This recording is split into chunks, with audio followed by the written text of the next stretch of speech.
Familia de la Confra Salitre, qué alegría es poder iniciar este nuevo año conectados. No estamos en la sede, pero ahí donde estás, en tu casa, en tu habitación, en la sala quizás, con tu familia o solo, quizás haciendo uso de tu celular o quizás fuera de la ciudad. Lo más importante es que estamos iniciando este año juntos como iglesia. Y eso es algo que necesitamos valorar siempre. Estamos iniciando una nueva serie de predicación para este año, una serie que nos invita a iniciar el año de una manera direccionada y direccionada por Dios. Y mi anhelo es que sigamos siendo familia, esa familia que vive con un propósito que va en Dios. Nuestra nueva serie de predicación se llama justamente así, se llama Atrévete. Y atrévete es una palabra que nos invita a salir del confort, a dejar el temor, a enfrentar nuestros propios desafíos para saltarlos e ir en pos de aquello que nos está convocando, que nos está llamando. Y en esta oportunidad el llamado viene directamente de Dios para tu vida y para mi vida. Nuestra visión es clara para el 2026. Somos una familia que te invita a conocer a Jesús por medio de la amistad y la palabra de Dios. Y este es el año de aplicación de la visión y las estrategias que tenemos para nuestra iglesia. Tú y yo somos parte de esto. Y queremos iniciar el año enfocándonos en la visión. Es por eso que el tema de hoy tiene que ver con este atrévete. Y el día de hoy, domingo, vamos a ver el atrévete a permanecer, que para nosotros es vital iniciar así. Estamos continuando el libro de Hechos, capítulo 5.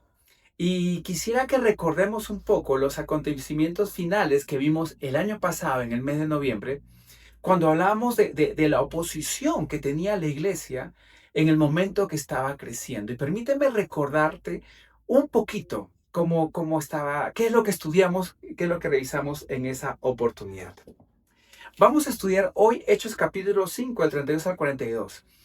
Pero ¿cuál es el contexto de todo esto? Dice así. En Hechos capítulo 5 vemos a una iglesia viva, creciente, activa. Una iglesia que está en pos de seguir adelante. Hay sanidades, hay transformación, hay milagros y cada día más personas están creyendo en Jesús. Y la fe ya no es algo privado, la fe es algo visible en el templo y en las casas. Es hermoso lo que está pasando. Pero este crecimiento no pasa desapercibido de los líderes religiosos de la época. Fariseos, saduceos, esenios, sacerdotes, sumos sacerdotes. Gente que ve peligrar su autoridad sobre el pueblo y que por esta razón va en contra de aquellos quienes están llevando el mensaje de Jesús en el templo y en las casas. Estas autoridades están inclusive capturando, arrestando a los hombres y mujeres que están llevando el mensaje. Y la Biblia nos habla en Hechos capítulo 4 acerca de cómo arrestaron a Pedro y a Juan. Pero en el capítulo 5 vemos que ya no solo son Pedro y Juan, sino son los apóstoles quienes están siendo apresados. Lo interesante es que ellos, al ser apresados y futuramente condenados, porque ese era el anhelo del Sanedrín, de estas autoridades religiosas, son encarcelados y puestos en esta cárcel y durante la noche Dios no los deja así, Dios no los abandona, sino por el contrario. Dios envía un ángel del Señor y este ángel del Señor los libera. Y los libera con una orden. Les dice que vayan al templo y sigan anunciando el mensaje de vida. Es decir, la idea que tenían ahora era clarísima. No era salir de la cárcel para huir, sino salir de la cárcel para continuar llevando el mensaje de Jesús a otros. Y ellos así continúan. Lo sorprendente es que al día siguiente, cuando el Sanedrín manda a traer a los apóstoles que están capturados en la cárcel, según el Sanedrín, pues obviamente no los encuentran, porque encuentran a la guardia, encuentran la cárcel cerrada, todo en su lugar, menos los apóstoles. Y de pronto llega la noticia al Sanedrín, no están los apóstoles. ¿Dónde están los apóstoles? Pues los apóstoles están nuevamente en el templo anunciando el mensaje de Jesús. ¿Qué hace el Sanedrín? Pues manda otra vez a que los arresten. Y otra vez son llevados a la cárcel. Y en esta oportunidad, antes de eso, son presentados ante el Sanedrín, el sumo consejo de hombres religiosos y autoridades religiosas de la época. Cuando son arrestados por segunda vez, otra vez, les prohibimos hablar del mensaje de Jesús. Es la orden que los fariseos y autoridades religiosas dan. No quieren que el mensaje de Jesús continúe. Pero los discípulos no hacen caso.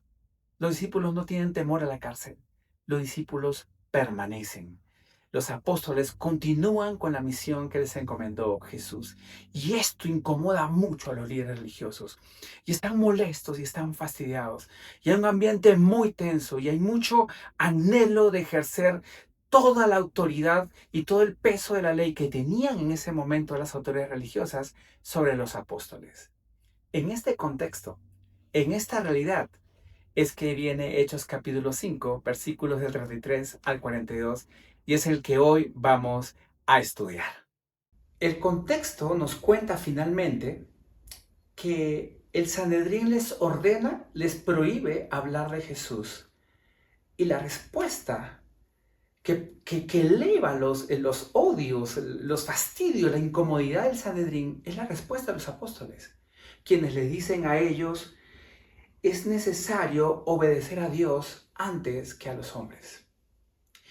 Es decir, los apóstoles tienen clara su convicción y no van a detenerse ni con ninguna amenaza, con ninguna cárcel.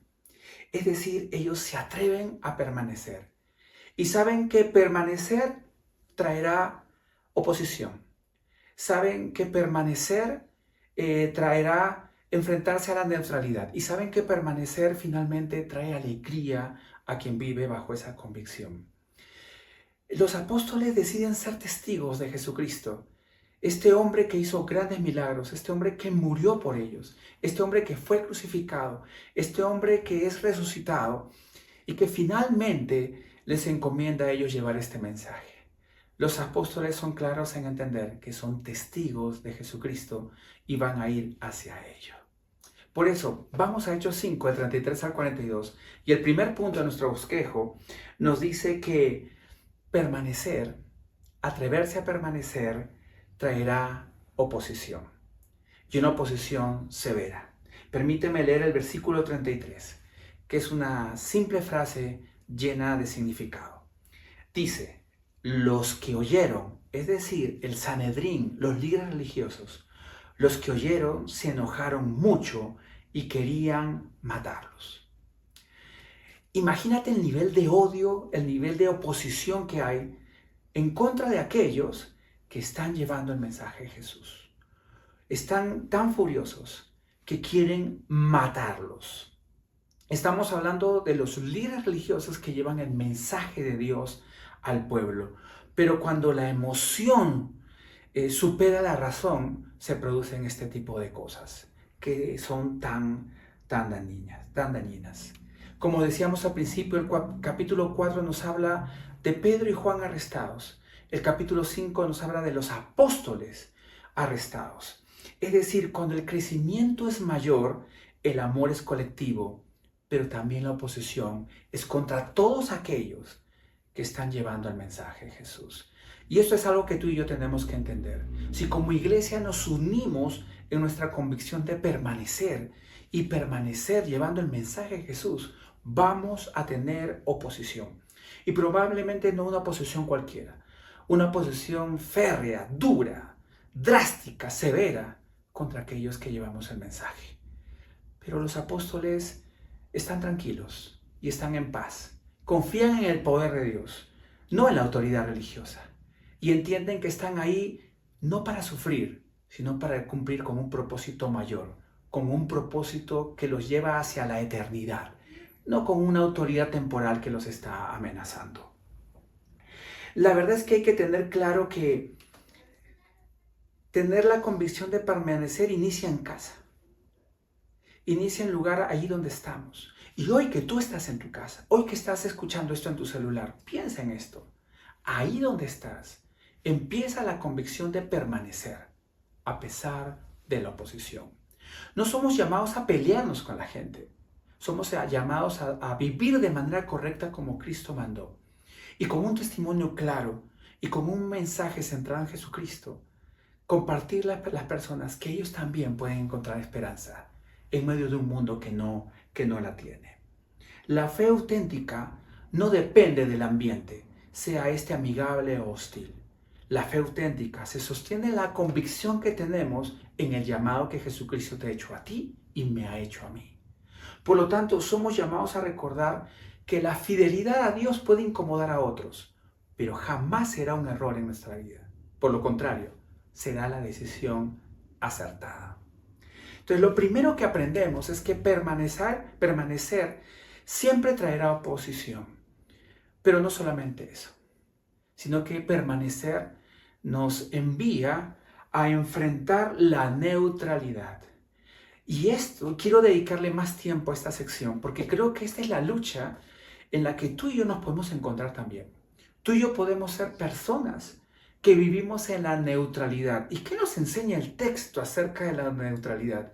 Si es eso, el mejor modelo de cristianismo, ese que espera a que un día actúe, en lugar de ser gente de convicción que actúa ya. Leamos lo que nos dicen los versículos del 34 al 39. Recuerda que a los discípulos los quieren matar y el versículo 34 dice, pero un fariseo llamado Gamaliel, maestro de la ley, muy respetado por todo el pueblo, se puso de pie en el consejo y mandó que hicieran salir por un momento a los apóstoles. Ese odio, esos rostros de cólera, de indignación, con deseos de matar, se tienen que quedar ahí porque los apóstoles son retirados de esa sala. Versículo 35. Luego dijo, hombres de Israel, piensen 2 veces en lo que están a punto de hacer con estos hombres. Hace algún tiempo surgió Teudas, jactándose de ser alguien, y se le unieron unos 400 hombres, pero lo mataron y todos sus seguidores se dispersaron y allí se acabó todo. Versículo 37. Después de él surgió Judas el Galileo en los días del censo y logró que la gente lo siguiera. A él también lo mataron y todos sus secuaces se dispersaron. Versículo 38. En este caso, aconsejo que dejen a estos hombres en paz. Suéltenlos. Si lo que se proponen y hacen es de origen humano, fracasará. Pero si es de Dios, no podrán destruirlos y ustedes se encontrarán luchando contra Dios. Se dejaron persuadir así por Gamaliel. En medio de ese tumulto de odio, de ferocidad, de anhelos de muerte, aparece una voz tranquila, aparentemente sabia, de un hombre llamado Gamaliel. Muchas veces se escucha y se lee este texto con admiración por Gamaliel, porque se entiende que es un hombre temeroso de Dios y un hombre que no quiere ir en contra del mandato de Dios y por eso pide tiempo para entender si esto es o no es de Dios. Quisiera hacer un análisis un poquito más profundo para mostrarte algo que el estudio arroja. Y es que Gamaliel no es realmente un temeroso de Dios. Gamaliel adopta una posición neutral. Ni sí ni no. Esperemos. Esperemos a ver qué pasa. Y ¿sabes qué? Esto es lo peor que puede haber en la vida de un creyente. Alguien que no decide qué hacer con el llamado de Dios. Alguien que no decide cómo responder a Dios, sino más bien esperar. A ver qué pasa, a ver qué sucede y quizá un día respondamos. ¿Cuáles son los errores de Gamaliel? Vayamos uno por uno. Gamaliel, aún siendo un hombre respetado, y si uno lee la historia de Gamaliel, uno va a entender en Gamaliel que realmente Gamaliel es un hombre que goza del favoritismo de los líderes. se encuentra frente a una discusión dirigida por los saduceos. Gamaliel no es el hombre que va a dejar que los saduceos, muy relacionados con los romanos, ganen esta confrontación, sino que él quiere tomar el control de la conversación. Y los errores de Gamaliel se centran básicamente en tres aspectos. Y digo errores porque esto muestra no a un creyente fervoroso del Señor, sino a alguien neutral que está a la espera de algo. El primer error, ¿cuál es? Él automáticamente clasifica a Jesús como un rebelde más. Da el ejemplo de dos rebeldes anteriores, los cuales al ser asesinados pierden a todos sus seguidores. Lo que Gamaliel está haciendo es rechazar la evidencia, porque Gamaliel está presentando a Jesús como alguien que goza de cierta simpatía de la gente, pero la pregunta es, ¿estos dos rebeldes anteriores hicieron milagros? ¿Estos rebeldes anteriores sanaron enfermos? ¿Estos rebeldes anteriores hablaron como quien tiene autoridad? Inclusive fueron crucificados y luego resucitaron de entre los muertos. ¿Estos rebeldes acaso, a la vista de muchas personas que pueden dar evidencia de su resurrección, y son muchos los que ven a este Jesús ascender al cielo, esos dos también hicieron eso? No, no lo hicieron. Solo crearon una revuelta en busca de justicia frente a impuestos y frente al maltrato romano. Lo que Jesús trajo fue un mensaje evidenciado con su vida a través de señales, milagros, prodigios, pero con la propia vida de Jesús. Y Gamaliel no está queriendo conocer a Jesús. Gamaliel solo está diciendo, demos tiempo para que se desaparezcan sus seguidores. Segundo error de Gamaliel. Gamaliel tiene la errónea idea que si algo viene de Dios permanece en el tiempo. Quiero tener cuidado con lo que voy a decir, porque que algo permanezca en el tiempo no garantiza que presente la verdad de Dios, sino porque permanecen tantas sectas religiosas e inclusive tantos pensamientos e ideologías filosóficas que vienen desde esta época. Que algo permanezca en el tiempo no es garantía de la verdad.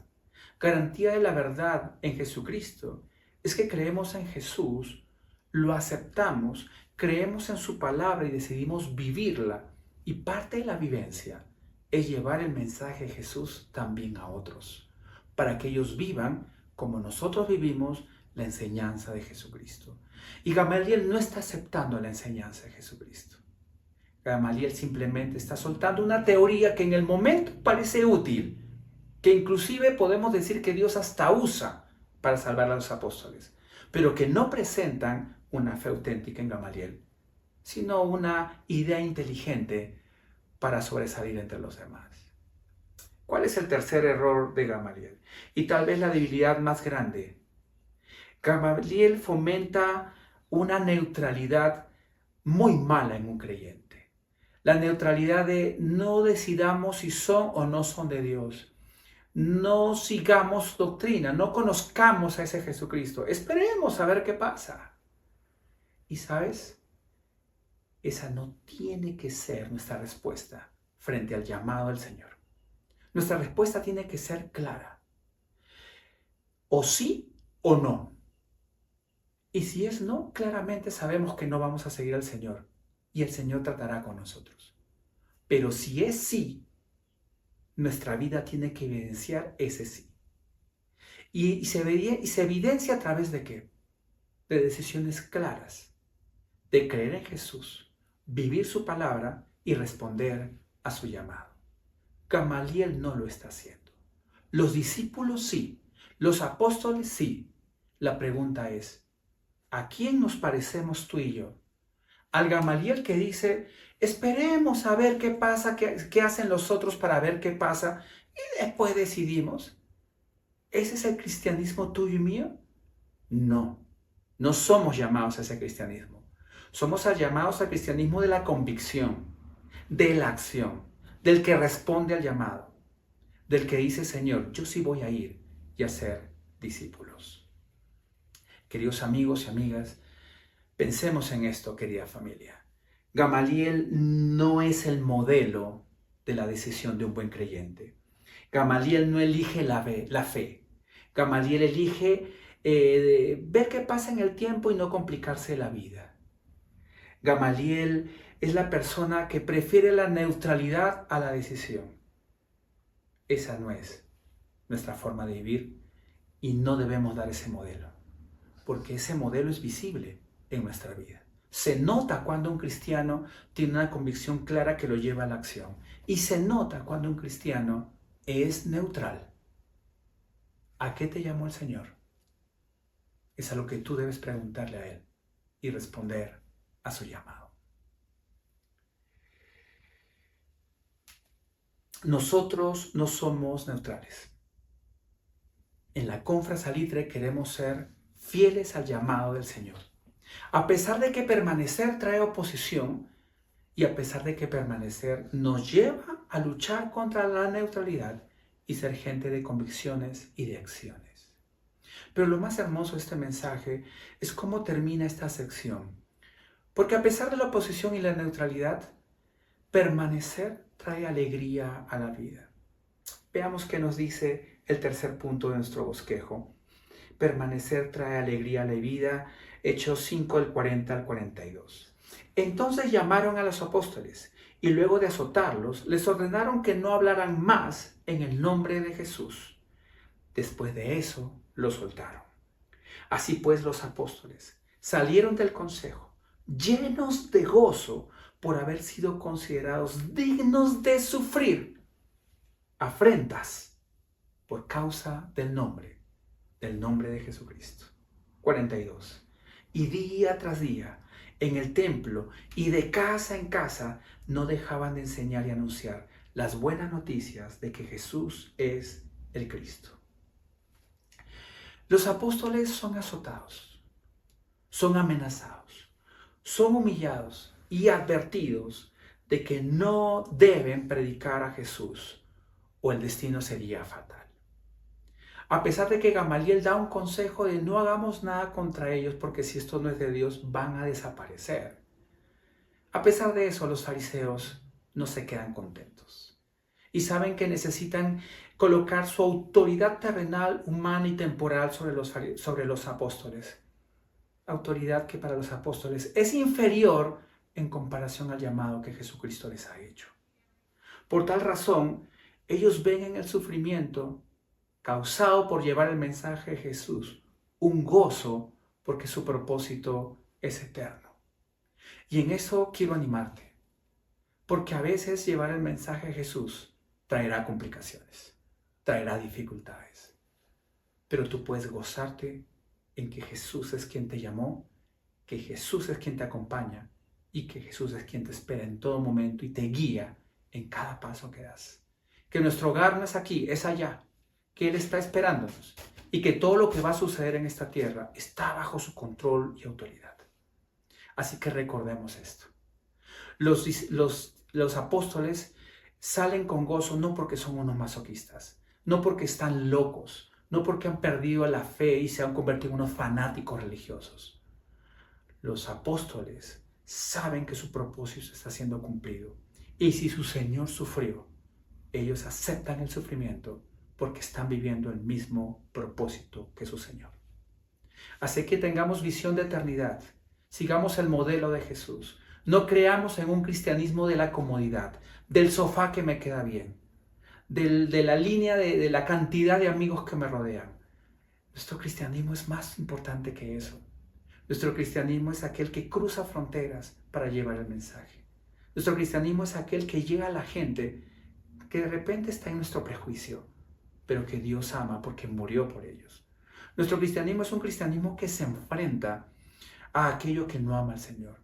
Nuestro cristianismo es un cristianismo que ama y porque ama va. Así que te animo a permanecer siendo alguien que se alegra a pesar de la oposición, a pesar de la neutralidad, porque ama a su Señor.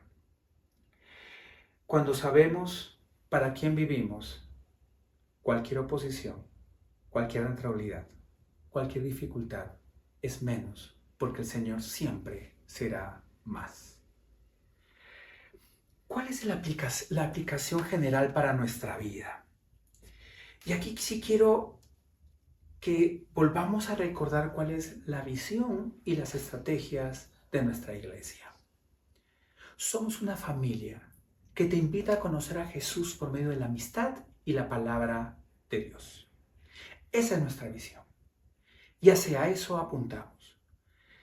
Somos una familia, es decir, todos buscamos estar unidos, todos buscamos conectarnos en función a ese ADN que Cristo nos da. Nuestra unidad se basa en nuestra fe en Jesucristo. Y porque estamos en Jesucristo, es que estamos unidos. Somos una familia que invita, estamos constantemente buscando a quien más presentarle el mensaje de Jesús. Y lo hacemos por medio de la amistad. Queremos que conozcan lo que Jesús hizo en nosotros antes de hablarles de por qué somos así. Nos relacionamos, conocemos nuevas personas y buscamos la oportunidad para mostrarles a Jesús por medio de la palabra de Dios. Somos una familia que te invita a conocer a Jesús por medio de la amistad y la palabra de Dios. Ese es nuestro llamado. Esa es la convocatoria que Jesús le hace a la Confra Salitre. ¿Y cuál es la acción vista que es visible a través de nuestra convicción? ¿Qué es lo que debemos ver en el 2026? Lo que las 3 estrategias nos dicen. Y la primera estrategia nos dice que nosotros conectamos con la comunidad. Y conectamos con la comunidad porque nos importa el negocio del frente. Nos importa el vecino que está al costado. Oramos por las familias que están cerca, por las personas que sabemos que necesitan de Cristo. No nos quedamos quietos. Oramos y nos conectamos. Generamos amistad, anhelos de que otros nos conozcan para que luego conozcan a nuestro Señor. Así que nosotros somos los que buscamos oportunidades. Conectamos. No esperamos a que nos conecten. Conectamos con la comunidad, con nuestros círculos de influencia. Nuestra segunda estrategia dice que inspiramos a la familia Confra. Y es una estrategia que tiene que ver con el cuidado y el discipulado. Nos inspiramos unos a otros. Nos inspiramos a no ser neutrales. Nos inspiramos a responder al llamado del Señor. Nos inspiramos a la comunión con Dios y a la comunión con el hermano. Y piensa en esto. La característica de la inspiración cristiana se basa en la comunión. La comunión con Dios y la comunión con el hermano, con el prójimo, con aquel que es con el que nos relacionamos. No somos llamados al conflicto, somos llamados a la unidad. No somos llamados a la confrontación de ideas, somos llamados a la unidad de ideas para alcanzar a otros. Nos inspiramos unos a otros. Y la tercera estrategia tiene que ver con el desarrollo de líderes. Desarrollamos y preparamos líderes. Y aquí quiero hablarte a ti de manera personal. Porque aquí está la gran diferencia entre el que es neutral y no lo es. Un líder es aquel que responde al llamado del Señor. Un líder no es el que recibe en su grupo, es el que quiere liderar en el grupo y el que quiere abrir otro grupo. Un líder no es el que está esperando que las cosas sucedan, es el que le dice al Señor, Señor, ¿qué quieres que haga? Yo voy y lo hago. Un líder es una persona que no está quieta. Un líder es la persona que está buscando en la palabra del Señor las palabras adecuadas para llevarlas a otro. Un líder es una persona que decide vivir como Cristo vivió. Una persona que entiende, escucha el llamado, lo acepta y lo lleva adelante. Y quiero invitarte a ti, iglesia, a dejar la neutralidad y a convertirnos en personas que son líderes. Líderes en su hogar, líderes en su vecindario, en su comunidad, en su conjunto, en su edificio. Líderes que afectan en el trabajo y que afectan de manera positiva. Líderes que se encargan de mostrar que ahí hay algo distinto y ese distinto es Jesucristo.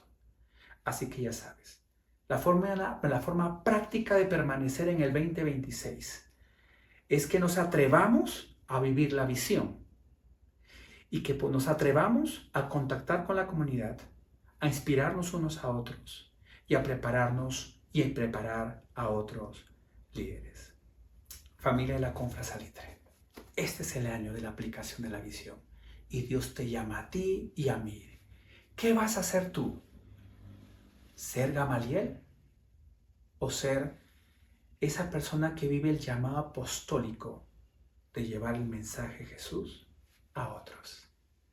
Acompañémonos, inspirémonos, respondamos al llamado a Jesús y vamos adelante, porque en Confra Salitre somos una familia que permanece.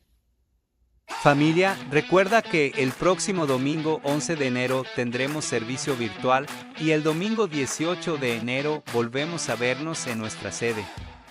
Querida familia, hoy hemos aprendido este texto que nos invita a que tú y yo seamos gente que se atreve a permanecer.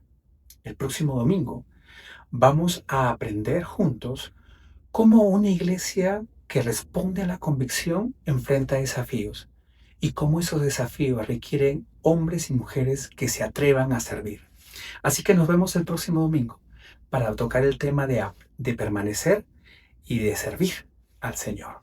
Ahora te adelanto algo interesante que quiero que pienses para el próximo domingo y es esto. Servir a Dios requiere un corazón sano y requiere un corazón dispuesto. Sano y dispuesto. La próxima semana lo vamos a ver. Familia, que este tiempo nos lleve a recordar quién es el Señor y quiénes somos nosotros.